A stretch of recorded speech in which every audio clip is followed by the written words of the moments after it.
বস আপনি কইছেন দেখা শুধু ওর এখন উপরে পাঠাই নাই, এখন জীবিত আছে। বস ওইটা আইছে ওনের বাসা রাখছেন ওরে খালাস করে দেন। তোরে অনেক আগে আমি মাইর চাইছিলাম, তোর বাসায় রাখছি কি লিখা বুঝছো? তুই বাঁচতে চাস না মরতে চাস তুই ঠিক করবি। ওই চাপ কিরণে পাইছ? এই বড় ভাই কি কইছো শুনছ? বাঁচবি না মরবি তাড়াতাড়ি ওর ঠিকানাটা দিয়ে লাশটা বলেন। ভাইয়ের কাছে ঠিকানাটা দে। ভাই ভাই মাফ করে দেন ভাই। ঠিকানাটা দিয়ে বাঁচতে চাইলে ভাই দিতাছি ভাই ঠিকানা দে দিতাছি ভাই দিতাছি।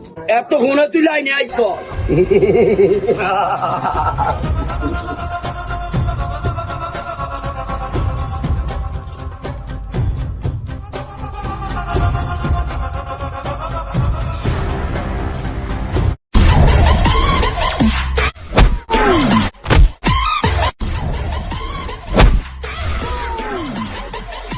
ওই শিকদার ইট কলটা দে।